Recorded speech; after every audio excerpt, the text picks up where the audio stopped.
Nous sommes très heureux de vous retrouver aujourd'hui sur ces tables du déjeuner spirituel pour partager avec vous la joie du Seigneur. Vous êtes bien nombreux à nous suivre ce matin, alors nous vous disons shalom, bonjour et pourquoi pas. Bienvenue mesdames, messieurs, c'est un réel plaisir. Entrez chez vous, que vous soyez ce matin. Recevez nos salutations les plus chaleureuses. Idriss Mpiana, Bijou Koulouka Aimé et le frère Eric Landou. C'est donc la grande équipe qui va devoir vous accompagner pendant au moins 1h30. Seulement pour partager le bonheur d'être enfant de Dieu, mais également le plaisir d'être en famille. Alors, mesdames, messieurs, bonjour. Bonjour, bonjour. On est un peu timide ce matin, c'est parce qu'il fait froid, papa Eric? Non, ça va. Ça va très bien ce matin. Ouais, Alors au Seigneur, un plaisir de vous retrouver sur ce plateau. plaisir partagé. Sœur Bijou Koulouka Aimé, vous signez votre retour. Voilà, on signe très bien notre retour. C'est bien signé en tout cas, en gras même. Vraiment. Que Dieu vous bénisse, ça commence à se passer. Très bien, très bien. Aujourd'hui, vous êtes là. On est là. Prête à servir.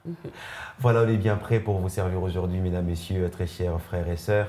Nous sommes, comme je le disais déjà, très ravis de vous retrouver ce matin autour de ces moments que nous partageons en famille pour la gloire du Seigneur. Et nous savons que vous êtes bien nombreux à nous suivre où que vous soyez. Alors, vous êtes à la maison, vous êtes dans votre alimentation ou boutique.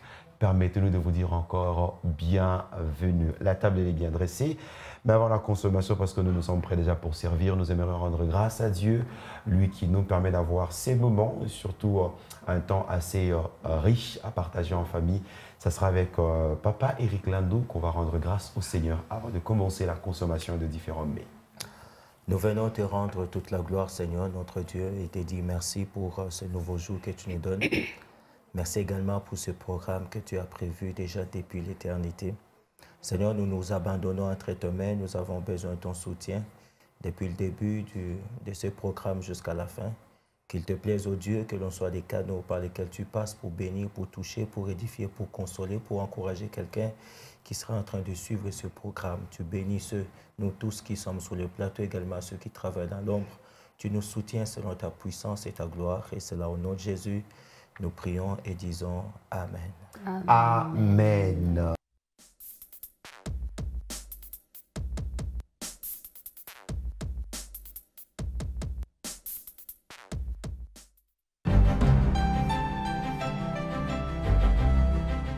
Bonjour, aujourd'hui mon histoire s'intitule « La grand-mère et le fils du pasteur ».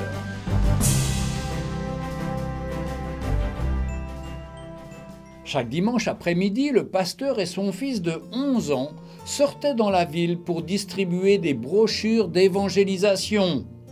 Mais nous étions en hiver et ce jour-là, il faisait particulièrement froid et il pleuvait beaucoup. L'enfant, qui était déjà habillé, dit « Papa, je suis prêt !»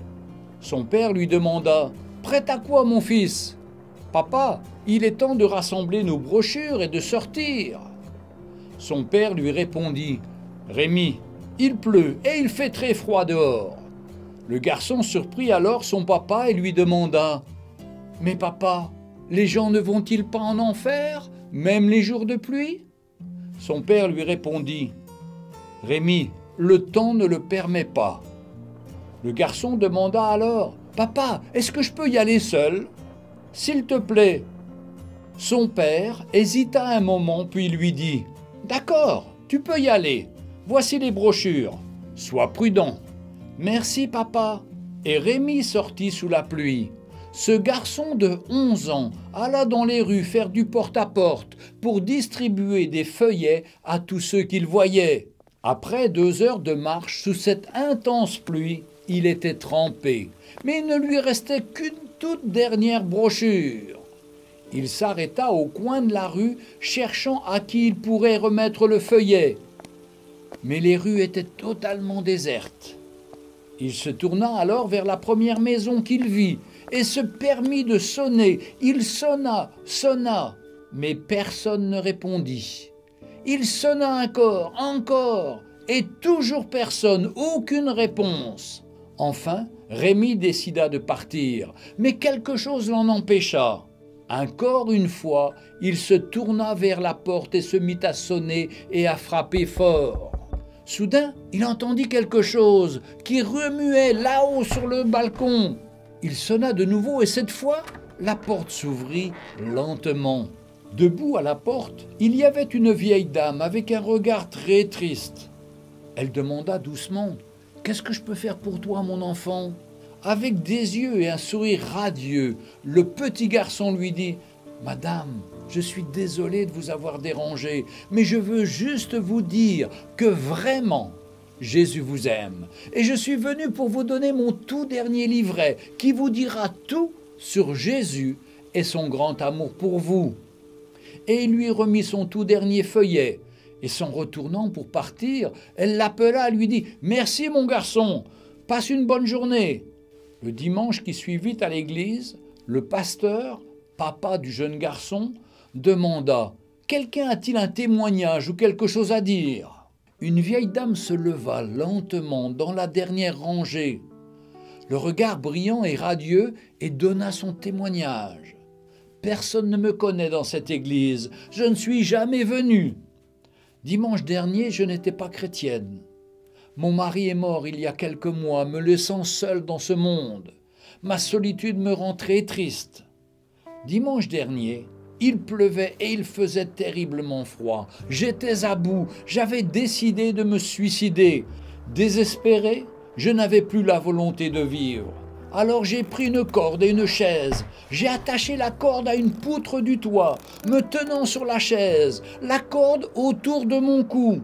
Debout sur cette chaise, si seul, le cœur brisé, je m'apprêtais à sauter, quand tout à coup, la sonnette me fit sursauter. J'ai alors attendu 1 minute, espérant que celui qui sonnait s'en irait.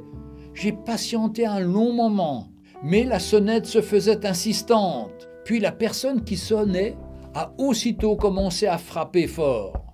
J'ai pensé, qui donc cela pourrait-il être? Jamais personne ne sonne à ma porte ou ne vient me rendre visite. J'enlevai la corde de mon cou et me dirigeai vers celle-ci. Et là, la sonnette retentissait toujours plus fort. Lorsque j'ai ouvert la porte, j'ai vu qui était là. Je ne pouvais pas y croire parce que debout sous mon porche, il y avait le garçon le plus radieux qui fût. Il ressemblait à un ange. Jamais je n'avais vu cela dans ma vie. Son sourire, oh, je ne pourrais jamais vous le décrire. Les mots qui sortaient de sa bouche donnaient à mon cœur qui était mort une espérance de vie. Madame, je suis juste venu ici pour vous dire que vraiment Jésus vous aime. Et il m'a donné cette brochure évangélique que je tiens dans mes mains. Et le petit ange disparut dans le froid et la pluie. J'ai fermé la porte et j'ai commencé à lire chaque mot de cette notice. Je suis remonté au grenier pour récupérer ma corde et ma chaise. Je n'en avais plus besoin. Aujourd'hui, je suis une nouvelle personne heureuse, appartenant au roi des rois. Puisque l'adresse de votre église était sur le dos de cette brochure, je suis venu ici pour vous dire personnellement merci à l'ange de Dieu. Il a épargné mon âme d'une éternité en enfer. Il y a eu des acclamations dans l'église, et les chants de louange et d'honneur au roi des rois résonnèrent dans tout le bâtiment. Le pasteur descendit de sa chaire et se dirigea vers la rangée de devant, où le petit ange était assis. Il prit son fils dans ses bras en pleurant de façon incontrôlable. L'église passa un glorieux dimanche. Elle n'avait probablement jamais vu un père si plein d'amour et de fierté pour son fils. Dieu le Père avait également permis à son fils, Jésus-Christ, d'aller dans un monde froid et hostile pour venir sauver ces créatures rebelles. Et quand il revint, après sa résurrection, il le reçut alors avec une joie indicible. Et toi qui m'écoutes, sais-tu qu'il est venu aussi pour toi, pour te sauver de ta vie misérable et triste? Jésus t'aime et il veut te sauver. Veux-tu l'accepter? Alors fais avec moi cette simple prière. Seigneur Jésus, pardonne-moi, pardonne mes péchés, toutes les choses mauvaises que j'ai faites dans cette vie. Je sais que tu es mort pour moi, à ma place, sur la croix, pour me pardonner, pour me sauver. Je t'accepte comme mon Seigneur et Sauveur. Viens habiter en moi, viens changer ma vie. Je veux te suivre. Merci, Seigneur Jésus.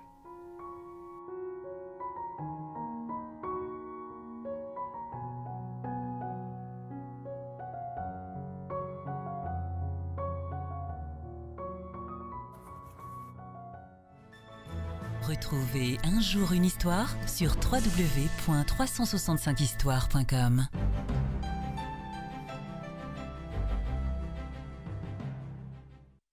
La vieille dame et les fils du pasteur, la grand-mère et les fils du pasteur, une histoire à plusieurs leçons aujourd'hui, et une histoire aussi émouvante, On a l'âge de celui qui amène la bonne nouvelle, on a les conditions météorologiques, on a l'âge de la dame qui reçoit la bonne nouvelle, on a le père et son attitude. Bref, comme je le disais, beaucoup de leçons à pouvoir tirer ce matin, Papa Eric.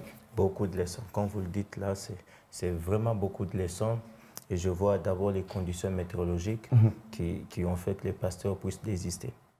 Ils trouvent que bon, c'est quand même grave. Je ne sais pas aller garder les âmes sous la pluie. Moi, je ne peux pas. Mais au moins, le Fils lui a dit, même sous la pluie, les gens peuvent aller en enfer. Cette prise de conscience-là, c'est important pour tout enfant de Dieu, savoir que, comme l'apôtre Paul disait à Timothée, de prêcher l'évangile à toutes circonstances, bonnes ou mauvaises. Ça dit, c'est une attitude que nous devons tous avoir et adopter et savoir que au moins chaque minute, il y a une âme qui doit être gagnée. Et ce petit enfant, il a compris que, quelles que soient les conditions météorologiques, moi, je vais aller distribuer les tracts qui annoncent la bonne nouvelle et c'est très bien. Maintenant, regardez l'extrémité des âges. D'une part, c'est un tout petit enfant, de l'autre, c'est une vieille personne. C'est-à-dire même les toutes petites personnes peuvent communiquer l'évangile du salut aux grandes personnes. Et surtout que les personnes, la grand-mère, je veux dire, voulait déjà mettre fin à sa vie à cause de sa solitude parce qu'elle est restée seule. Il y en a aussi aujourd'hui des personnes comme ça. À cause de la solitude, ils sont restés seuls, il n'y a rien qui marche, qui trouvent que la vie ne vaut plus la peine d'être vécue, alors il faut mettre fin à la vie. Mais hélas, nous comprenons que Dieu était là pour sauver. Amen. Dieu était là pour sauver, il a utilisé les petits. Voilà ce qui est arrivé. C'est important pour nous en tant qu'enfants de Dieu de comprendre que nous devons apporter l'évangile. Et Dieu merci, cette semaine est une semaine évangélique. La parole éternelle. Donc ça tombe à pic. Merci au réalisateur de nous rappeler que nous devons gagner les âmes. Amen. Comme je le disais, une histoire avec beaucoup de leçons à pouvoir noter, Sœur Bijou. On voit un petit enfant engagé, déterminé. Bon, oui, voilà. C'est vrai, il faudrait peut-être dire que c'est le fils d'un pasteur. Mais est-ce que c'est ça qui amène cet enfant finalement à gagner les âmes au Seigneur, ou c'est le Seigneur lui-même qui a investi dans cet enfant? En tout cas, en ce moment ici, je peux dire que c'est le Seigneur vraiment qui a investi en cet enfant parce qu'on voit l'insistance de cet enfant-là. Les papas essaient de faire comprendre aux petits que les conditions ne permettent pas et tout. Il faut que tu restes. Mais on voit un enfant qui se presse, il veut aller. Il dit au papa, est-ce que je peux aller même tout seul? Et quand les papas les permettent, vous voyez ce qui est arrivé à la suite. Il est allé toquer chez une dame qui voulait se suicider. Et grâce à ces petits enfants-là, cette dame a arrêté le processus qu'elle avait déjà entamé. Elle a renoncé à la mort et elle a accepté Jésus-Christ. Et j'aime bien les paroles de ces petits garçons. Elle dit, Jésus t'aime.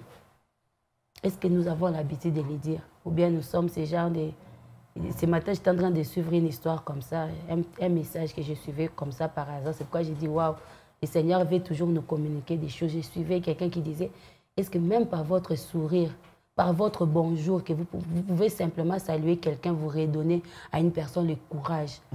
Est-ce que c'est ça l'attitude que nous avons? Ou bien quand nous passons, on est chrétien, mais déjà qu'on considère les autres n'étant pas chrétiens, nos voisins par exemple, on les considère n'étant pas chrétiens. Et lorsqu'il faut passer, on fronce notre visage, on part parce qu'on se dit on n'a rien à dire à ces personnes-là. Est-ce que vous savez comment ils ont passé la nuit? Est-ce que vous savez par quoi ils sont en train de passer? Peut-être que c'est par votre simple bonjour. Le fait que vous lui disiez bonjour. Si vous lui dites bonjour, frère, peut-être qu'il aura le courage de vous dire j'ai tel problème, et vous profitez pour évangéliser. Ou bien vous froncez carrément les visages. Moi, il n'y a pas longtemps, quand j'ai passé devant chez moi, là-bas, il y avait des motards. Un jour, il y a un cœur qui m'a poussé à saluer ces motards-là. Et j'ai pris cette habitude-là. Malgré qu'on parle des motards, non, je me suis dit, il faut que chaque matin, quand j'y passe, que je salue ces motards-là. On ne sait pas par ces bonjours que nous donnons à quelqu'un, qu'est-ce que nous pouvons déclencher dans le cœur de cette personne-là. Et surtout que nous sommes appelés à évangéliser, à parler de Jésus aux autres. Il y a beaucoup de gens qui ont besoin de Jésus. Peut-être que vous ne savez pas comment vous pouvez commencer, mais par votre sourire, par votre bonjour. Cette personne qui entre dans les temples et qui vous trouve, vous, en tant que protocole, dites-lui bonjour. Moi, j'ai vu que ça a changé. Voilà, comment vous Déjà, allez, maman? La parole éternelle, quand vous arrivez le dimanche, Voilà. on commence par vous accueillir avec un gros bonjour et Voilà. sourire. Bonjour et bienvenue. Voilà. Il faut que ça soit vraiment... Il faut que ça soit comme ça. sourire du cœur, hein. Voilà un sourire du cœur et la personne s'est réjouie. Pas besoin d'un sourire jaune, trop mécanique. Non, pas là-bas. ça, pas ça. manque un Quelque peu chose de qui graisse, vient tout du ça. cœur et Oui. la personne s'est réjouie, elle s'est dit, je suis quelque part considérée. Cet enfant-là a donné de la considération à cette dame-là. Et on voit les témoignages qui a suivi après. Comme le papa Eric a dit, c'est la semaine évangélique. Commençons d'abord, que notre propre vie d'abord, c'est que nous faisons tous les jours, que ça commence à évangéliser les autres par un simple bonjour, un simple sourire qui peut déclencher quelque chose et qui peut pousser l'autre à vous parler de ses problèmes. Et vous, vous allez profiter pour dire à cette personne-là, malgré ce par quoi vous êtes en train de passer, je vous rassure une chose, Jésus vous aime. Amen. Frères et sœurs, je crois que c'est important ce matin qu'on ait à s'encourager sur ce terrain-là. Voyez-vous, vous devez comprendre une seule chose à chaque fois que vous vous réveillez, c'est que Dieu a une mission bien précise avec vous. Vous êtes la solution à un problème. Amen. Quelque part. Donc du coup, lorsque vous vous enfermez, lorsque vous regardez pour vous-même, vous condamnez certaines personnes. Donc je vais dire que ces jours-là, si cet enfant-là n'était pas sorti, cette dame-là n'aurait jamais expérimenté le ciel. Donc il a fallu vraiment que cet enfant-là existe et que cet enfant-là soit la solution au problème de ces dames-là pour qu'elle accède à la vie éternelle. Ici, j'aimerais aussi attirer l'attention de nos parents. Chers parents, quels sont les programmes qui entretiennent les enfants? Est-ce que vous avez le temps d'amener les enfants aussi sur le terrain de l'évangélisation, une responsabilité aussi à leur niveau, ou c'est seulement les dessins animés qui doivent suivre? Ces dessins animés qui deviennent de plus en plus compliqués, on ne sait même plus maîtriser, où on a introduit de la magie, de la sorcellerie. Bon, je ne sais pas quel âge il avait. Le vôtre, il a quel âge? Est-ce qu'il est en mesure de lire la Bible? Est-ce qu'il est en mesure de partager l'Évangile? C'est pour ça qu'on vous encourage aussi à amener vos enfants dans des écoles chrétiennes. Ce n'est pas pour rien qu'on insiste sur la bonne part. Ce n'est pas pour faire la promotion, la publicité, parce qu'on a le souci de voir ces enfants aussi s'investir dans le royaume. Alors c'est un investissement qu'il faut faire. Et aujourd'hui, nous vous encourageons par un enfant, une vieille dame a rencontré le Seigneur. Et là, ce ne sont pas des histoires seulement imaginées, c'est une histoire vraie. Inspirée pour nous encourager aujourd'hui. Que Dieu nous bénisse et que par cette histoire, que quelqu'un prenne conscience que Dieu a une mission à accomplir avec lui. C'est une semaine évangélique. Déjà demain mercredi, nous serons là pour gagner les âmes. Le jeudi, ça sera à Kipushi. Le vendredi, on reviendra encore sur le Umbashi avec quelques missionnaires hollandais par la grâce du Seigneur. Merci à vous, Papa Eric, pour votre partage. Merci également à vous, Maman Bijou. Merci.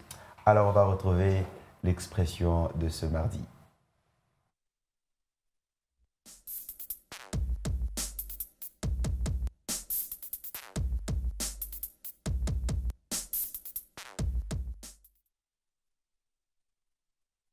Sœur Bijou, Nkulukaïm. C'est une bonne découverte. Vraiment. On dirait Karamatron. Voilà, heureusement que Papa Eric est là. Ça désigne une personne qui a l'air déguisée, mal mise, peu sérieuse. Ah, eh ben voilà. Je me pose bien la question, Papa Eric. Déjà, on commence par s'excuser. Il y a un N qui manque à man. C'est matron. Ok. Karamatron. Karamatron. Déjà, Voilà. c'est difficile à prononcer tout ça. Imagine. Alors, Papa Eric, ça vous dit quelque chose? C'est une expression nouvelle. Nous allons essayer de découvrir ensemble. Elle est vraiment intéressante, mais elle est d'origine catholique. Mais nous allons essayer de comprendre son origine. Karamatron, d'abord, nous pouvons comprendre que de l'origine, ça veut dire carême entrant. Ça veut dire entrer en carême. En carême, exactement. Ça dit, c'est Karamatron autrefois désignait les 3 jours gras. 3 jours gras, ça veut dire les dimanches, le lundi, le mardi. Et le mercredi. Non, le mardi. Dimanche, lundi, mardi, les gens pouvaient manger gras. C'est-à-dire manger beaucoup suffisamment parce que le mercredi, c'est le carême qui commence. Exactement. Voilà, Oui. donc il faut manger pour se ressourcer parce que le carême va devoir commencer. C'est ça. Donc, Karamatron veut dire le carême qui entre, le début du carême. Alors, Et puis, Karamatran va s'appliquer à sa représentation symbolique. Vous voyez, chez les catholiques, à l'époque, je ne sais pas si ça continue à se faire jusqu'à aujourd'hui, on prenait un mannequin sur qui on posait en désordre, n'est-ce pas, les habits quelque peu, pas bien, n'est-ce pas, une décoration compliquée, ça, du rouge, du vert, du blanc, et puis un peu compliqué, c'est ce qu'on dit, mal déguisé. Hein. Mal déguisé. Okay. Alors voilà, vraiment mal déguisé. Il y a des images ici, voilà, bien dommage que nos téléspectateurs... Voilà, ces mannequins-là qu'on traînait dans toutes les rues, et après, on devait brûler ces mannequins à la place publique et prendre la cendre appliquée sur les fronts des chrétiens pour leur dire tu n'es que poussière et tu retourneras à la poussière. Voilà, ça s'appelait également Karamatran. Donc et le puis, mardi ou le mercredi des cendres. Voilà, les jours de mercredi des cendres, bien sûr, après avoir fait l'entrée. Hein, donc on a beaucoup mangé les dimanches, les lundis, les mardis. On fait ces 3 jours gras. Donc comme les carèmes commencent, il faut diminuer. C'est ça, Karamatran. Et puis, comme je viens de dire, c'était symbolique. Cette personne-là, bouc émissaire, n'est-ce pas, à l'image de Christ qui a pris notre place et qu'on doit traîner dans toutes les rues. Hein. On appelle ça chez les catholiques les chemins de la croix. Donc on va faire une représentation symbolique comme ça, avec une personne pas très bien déguisée, alors c'est sale, tout ça. Et puis on va brûler et on va appliquer la cendre sous les fronts. Alors, dans les parlers populaires, Karamatran veut dire... Karamatran, je vais dire, ça veut dire c'est se moquer des personnes. Hein? Quelqu'un qui n'est pas très bien habillé, on se moque de lui parce que cette personne n'est pas bien habillée du tout. On peut alors dire, t'as vu comment t'es habillé, on dirait Karamatran, ça veut dire on se moque parce que tu as tellement mélangé de couleurs et que la beauté est partie. Vraiment, arc-en-ciel en personne. Voilà.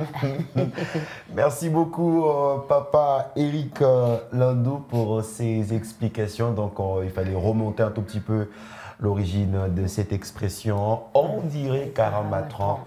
Une façon de se moquer d'une personne finalement, on va dire mal habillée, avec une couleur très compliquée. Imaginez qu'en fait, beaucoup de couleurs. Arc-en-ciel. On se pose la question, mais qu'est-ce qui se passe? Et c'est quoi le problème? C'est quoi l'histoire qu'on veut nous raconter? Donc voilà, vous avez une petite idée sur cette expression, bien expliquée ici par le frère Eric Landou. Au départ, il y a plusieurs justement orthographes attachées. Hein. Il y en a qui écrivent avec E, voilà, que, et puis ensuite il y a M-E-N pour Karamatran. Ici, c'est avec A-N. Bon, c'est les Français avec ses caprices. Hein, et, bon, il faut comprendre que ça remonte de l'origine du français. Quand vous prenez le provincial, n'est-ce pas, l'origine du français, le français a évolué, n'est-ce pas, c'est dans l'évolution que ce mot-là a connu ce qu'on appelle chez nous en lettres bon, je nous ai non, nous sommes là de toute oreille, papa. C'est transformation morphophonologique. Vraiment, morphophonologique. C'est le mot. Je ne préfère pas prononcer ça. Morphophonologique. C'est-à-dire la forme et les sons du mot a changé. C'est ça. N'est-ce pas? C'est ça. Ça veut dire ça a pris des mutations, et puis jusqu'à arriver à Karamatran. Sinon, à l'époque, déjà, c'était un Q, Kwarazmanta, quelque chose comme ça. Hein, ça évolue avec des applications morphophonologiques. Le mot a changé pour nous donner aujourd'hui Karamatran. Et les carèmes qui entrent, donc les débuts du carême. Alors, est-ce que quelqu'un a pris quelque chose? Je suis le premier, quoi. Je le suis. Merci beaucoup, papa Eric Landou, pour ces explications qui nous permettent d'avoir un point fixe sur cette expression, son origine, mais également comment l'employer au quotidien. Si vous désirez vous moquer de quelqu'un aujourd'hui qui s'est coloré. Mais il faut qu'ils comprennent au moins l'essence. Parce qu'on a compris déjà. Les pauvres. Mal déguisé, mal habillé, c'est trop bizarre là. Mais qu'est-ce que tu racontes là? Et puis tu lui dis comme un clown. En tout cas, exactement ça. En fait, j'attendais seulement que la sœur Bijou arrête de parler pour c'est un clown finalement. Hein? Ils sont toujours bizarrement habillés là. Voilà. Et qui trouvent toujours le soin de nous donner les rires. C'est ça. Voilà. Alors moi, je me moquais de vous. Je me rappelle quand on était gosse, on avait un petit jeu. Des personnes qui mettaient des ensembles. C'est même plus comment on disait, mais c'est pour moi. C'est pour moi. Finalement, on s'est taquiné comme ça. Qu'est-ce qui est à toi? La personne qui a mélangé beaucoup de couleurs et surtout ceux qui étaient encarrelés comme Papa Eric. Je me rappelle. Ah ben voilà. Merci à vous, Papa Eric. On va retrouver le pain du jour, la portion de ce mardi. Question de pouvoir nous encourager encore à la marche avec les seigneurs, surtout aujourd'hui avec un monde qui va en dérive, avec beaucoup d'incertitudes, beaucoup de complications. Qu'est-ce qu'il faut faire pour marcher convenablement avec le Seigneur? Alors on retrouve cette prédication prêchée les dimanches derniers par le pasteur Guy Amani, marcher avec je suis, il y a de préalables. Alors voici la portion du jour.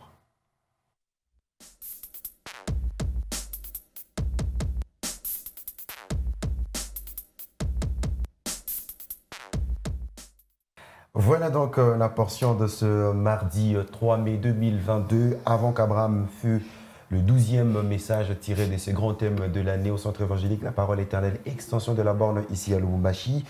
Le sous-thème qui nous occupe depuis déjà 2 dimanches, marcher avec je suis, et un cas de figure, Enoch, Papa Eric, un homme exceptionnel et le premier homme à marcher avec Dieu.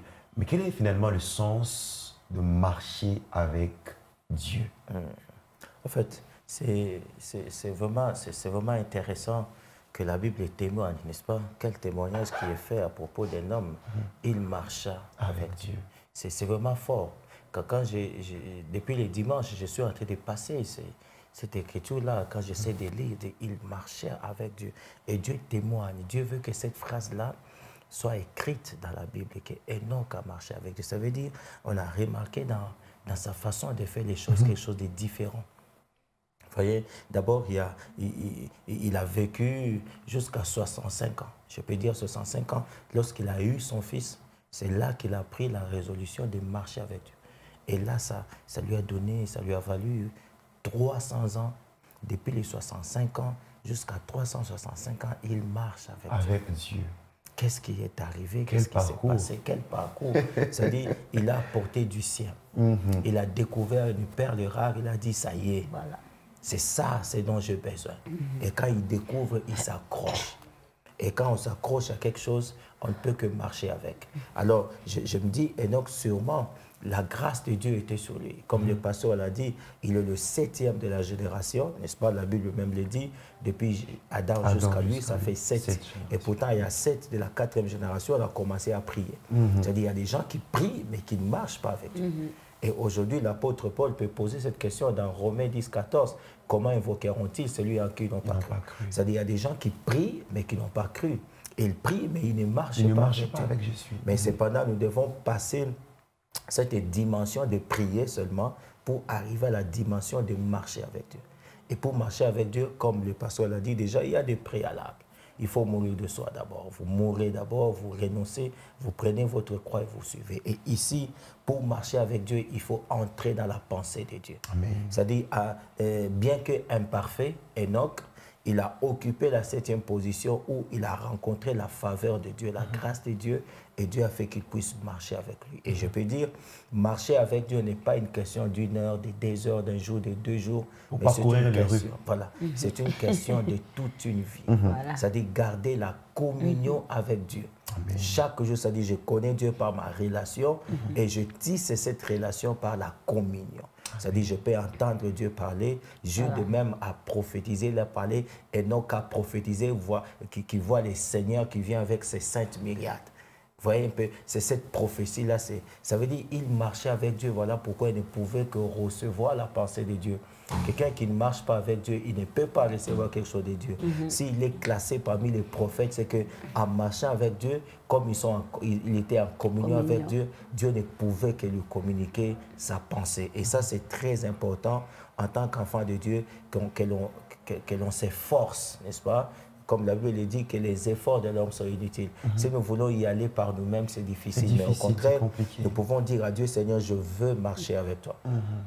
Je prie l'engagement, je prie la décision, je suis déterminé à marcher avec toi, mais hélas, je suis faible. J'ai besoin de ton soutien. je veux que tu m'aides, que tu me tiennes par la main, ensemble nous marchons.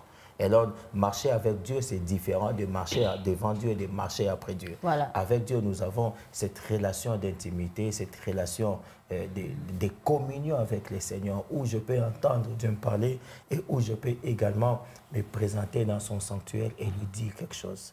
Alors, c'est vraiment, c'est fort. Ça me dépasse, n'est-ce pas? Un témoignage comme ça, il marcha avec Dieu. Et c'est resté noir sur blanc dans la Bible. Ça veut dire, même s'il a vécu au milieu d'une génération corrompue, sa façon de marcher, c'était différent des autres façons de ceux de ses contemporains, je veux dire, parce qu'il a découvert ces dieux-là, alors il a commencé à marcher. Vous voyez, la même chose, on trouve ça avec Abraham. À 75 ans, Dieu lui parle et il change sa façon de faire les choses. Imaginez quelqu'un qui a vécu 75 ans et puis, les voilà, il prend femme et tout c'est bien, s'en va. Où vas-tu? Dieu me dit de partir. Il me dit de partir, il va me montrer. Voilà, il va me montrer. Il ne sait même pas où il va. C'est ça un peu différemment. J'imagine comment on va le traiter de fou aujourd'hui. Ah, bien sûr, on le traitera de fou. On le traitera de fou. Merci beaucoup, Papa Eric.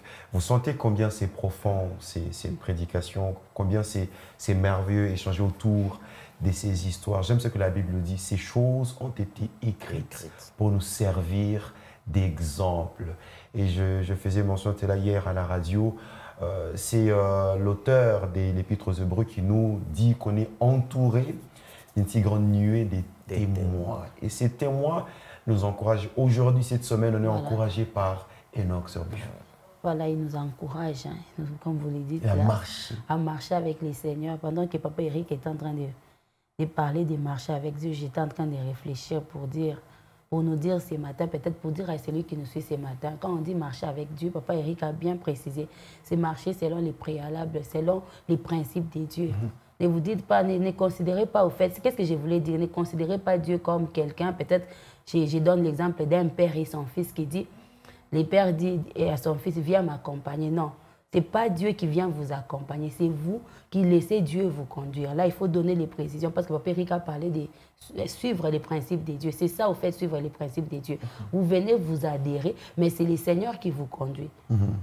Et ces hommes, c'est le Seigneur qui les a conduits. Voilà pourquoi ils ont fait les choses différemment des autres. Donc ce matin, c'est comme vous l'avez dit, c'est un homme qui vient nous encourager pour nous dire que c'est possible de marcher avec Dieu, mais selon ses principes. C'est possible pendant ces temps où on pense qu'on est en pleine confusion, tout est, je ne sais pas. Du méli-mélo. Voilà, du méli-mélo, comme vous l'avez dit, la cacophonie à tous les niveaux. Aujourd'hui, on parle de ceci, de cela, mais c'est possible de marcher avec les seigneurs. C'est possible d'entrer dans les principes de Dieu et de marcher avec lui. Parce que c'est lui, au fait, qui vient nous conduire, qui nous dit, comme j'aime bien donner l'exemple, qui te dira aujourd'hui, n'emprunte pas Kabalo, va avec Kassavoubou. Aujourd'hui, va de ses côtés et ne va pas de ses côtés. C'est ce que ces hommes-là ont fait. Ils ont expérimenté la joie de marcher avec les seigneurs. Et j'ai aimé ce que Papa Eric a dit. À 65 ans, on vient, on rencontre les seigneurs et on laisse tout pour les suivre. Pourquoi? Parce qu'on a découvert. Au fait, on a comparé sa vie avant et après. Et on s'est rendu compte que la meilleure vie, c'est marcher avec les seigneurs. Est-ce qu'il y a quelqu'un qui peut s'élever ce matin et commencer à comparer sa vie? Depuis que tu as rencontré les seigneurs et aujourd'hui. Est-ce qu'il y a une raison pour toi de pouvoir t'attacher à Dieu? Peut-être qu'il y a aussi quelqu'un qui en a marre, qui en a assez de sa vie. Je lui dirais ce matin, choisis Jésus pour voir la marque de différence. Parce que Jésus, il vient au fait amener la différence. Il vient nous amener à nous rendre compte que, tout c'est ainsi, qu'est-ce que j'étais en train de faire? Je viens de trouver un trésor. Et celui qui trouve des trésors ne peut pas lâcher son trésor. On entend l'apôtre Paul le dire. Il ne peut pas. Je regardais ce que j'avais. Voilà. Il compare cela à de la boue. À de la boue. Quelqu'un qui nous faisait rire. En fait, lorsque vous rentrez dans le texte originel, en fait, il regarde ces choses-là, il les considère comme les extrêmement, tout ce qui faisait sa gloire avant. Vous imaginez. Il compare avec ce qui vient avec le Seigneur. Il regarde toute la connaissance qu'il avait. Non, c'était comme de... Vous imaginez. Vous avez un apôtre ou un disciple comme Matthieu, le péager. Quand Jésus le trouve, il lui dit, suis-moi. La Bible dit, il laissa tout et le suivit. C'est-à-dire, c'est fort. Quand on découvre quelque chose de fort, de précieux, de puissant, on ne peut que se débarrasser des autres larmes pour s'accrocher. Et quand on s'accroche avec le Seigneur, il nous conduit. Voilà. Il nous conduit parce qu'en fait, c'est lui qui se révèle à nous. Voilà. Nous ne savons pas aller où il est, mais il est venu vers nous. Il s'est révélé à nous au travers de son Fils et il nous conduit. Amen. Il marche avec nous. C'est lui qui est capable, qui sait comment nous diriger, comment nous conduire. Nous laissons seulement être entraînés par lui. Amen. J'aimais ce que le pasteur Amani a dit. Permettez-moi d'ajouter une petite chose sur ce que Papa Eric a dit pour dire à quelqu'un, si jusque-là, aujourd'hui, vous n'arrivez pas à retrouver cette joie parce que vous avez rencontré Christ, c'est que vous ne l'avez pas réellement rencontré. Si vous le rencontrez réellement, vous direz comme l'apôtre Paul. Vous avez, comme papa Eric a parlé de Matthieu, vous ferez comme Pierre qui a laissé les bateaux de pêche de côté, qui a tout abandonné. Il a laissé les poissons. Au fait, il a suivi parce qu'il a rencontré quelqu'un d'exceptionnel. Comme il y a une personne qui dit dans la Bible, cet homme vient de me dire, c'est que je n'ai jamais entendu. Jamais homme n'a parlé comme lui. Voilà, jamais homme n'a parlé comme lui. Vous avez vraiment trouvé les mots qu'il faut. Jamais homme n'a parlé comme lui. Donc, si jusqu'aujourd'hui, vous continuez à vous poser des questions sur votre foi, c'est que vous n'avez pas encore rencontré Jésus-Christ. Regardez-vous bien et rencontrez-les réellement. Et vous allez dire comme Paul, ces choses sont devenues de la boue pour moi parce que j'ai trouvé les plus beaux de tous les trésors. Amen. Le pasteur Amani disait, quiconque veut marcher avec Jésus doit se regarder. C'est donner et se mettre à part pour être utilisé par lui. On ne peut vivre pour soi-même et prétendre marcher avec Dieu. C'est ça. C'est au travers d'Enoch que nous comprenons que la marche avec Dieu exige la foi. Amen. Écoutez ce que Paul dit en écrivant aux Galates. Il dit, je suis dans Galates chapitre 5, le verset 24, « Ceux qui sont à Jésus-Christ ont crucifié la chair avec ses passions et ses désirs. » Voilà les préalables pour marcher avec Jésus. Crucifier la chair, ses passions et ses désirs. Vous êtes peut-être là ce matin, comme nous sur ce plateau, on a du mal à se débarrasser de ce péché qui nous enveloppe si facilement. On traîne encore les pas, on est lourd pour marcher avec le Seigneur. Il veut vous rendre léger pour marcher avec lui. Il veut vous donner la joie de marcher avec lui. On va prier brièvement avec Papa Eric. Comme je le disais, il y a de ces personnes qui ont du mal à se débarrasser de ce péché qui les enveloppe si facilement. Et la marche avec le Seigneur est devenue de plus en plus lourde. On ne sait plus avancer. On ne sait plus faire le point avec sa vie actuellement. On en est où? Est-ce que je marche avec le Seigneur? Est-ce qu'il marche avec moi? Est-ce que je l'ai réellement rencontré? Est-ce que je mène une vie d'intimité avec lui? Est-ce qu'il trouve plaisir avec ma vie? Il y a toutes ces questions qui fusent de partout et il y a une espèce de confusion dans votre cœur. Mais nous voulons dire ce matin, Seigneur, nous nous abandonnons à toi. Rends-moi léger. Parce que tu l'as dit, si quelqu'un se sent fatigué et chargé, qu'il vienne à moi. Et c'est vers Jésus que nous voulons amener toutes ces personnes avec Papa Eric ce matin. Seigneur, nous sommes là encore devant ton trône. Il y a de bien-aimés qui sont en train de suivre ce programme. Les uns marchent avec toi, les autres ont abandonné la marche. Alors qu'ils viennent d'entendre cette parole, tu nous encourages à marcher avec toi. Je viens tous les abandonner entre tes mains, Seigneur. Il y en a qui ont cessé de marcher avec toi, ils sont tombés dans le péché. Seigneur, aie pitié d'eux et relève-les afin qu'ils puissent marcher avec toi. C'est toi qui nous donnes la force, la capacité nécessaire pour qu'ensemble nous puissions marcher. Seigneur, tiens-nous par la main et ensemble nous marchons. Comme Enoch a marché avec toi, Seigneur, nous croyons que c'est encore possible que nous qui sommes aujourd'hui puissions aussi marcher avec toi. Ainsi, nous venons nous abandonner tous entre tes mains, demandant auprès de toi le secours, demandant auprès de toi la force, demandant auprès de toi la grâce afin que nous puissions réellement tenir dans la marche que nous avons vis-à-vis de toi, Seigneur. Seigneur, fortifie ceux qui sont tombés dans la foi. Ramène-le dans ta maison, Seigneur. Du reste, tu ne veux pas la mort du méchant, mais tu veux que les méchants se répandent afin qu'ils vivent. Voilà pourquoi je viens te confier tous ceux qui ont fait naufrage par rapport à la foi. Ils ne sont restés que dans la relation, mais la communion est partie. Ce matin, je crois que tu es capable de restaurer cette communion perdue, Seigneur, dans la vie de nos bien-aimés frères et sœurs qui sont en train de suivre ce programme. Aide-nous, Seigneur, à ne jamais te quitter. Toi, tu as promis de ne jamais nous abandonner et tu es fidèle, tu ne nous abandonneras jamais. Mais il arrive que c'est nous, en tant qu'humains, qui t'abandonnons, Père. Donne-nous à ne pas t'abandonner, mais à rester toujours à tes pieds et à marcher avec toi. Merci, Saint-Esprit, de le faire. Que la gloire te revienne, ô Jésus. En ton nom glorieux et puissant, nous prions et disons Amen. Amen.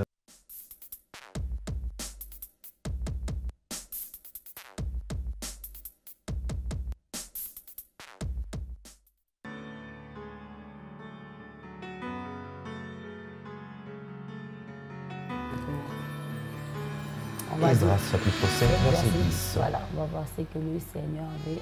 Voilà, car Esdras avait appliqué son cœur à étudier et à mettre en pratique la loi de l'Éternel et à enseigner au milieu d'Israël les lois et les ordonnances. Wow. Amen.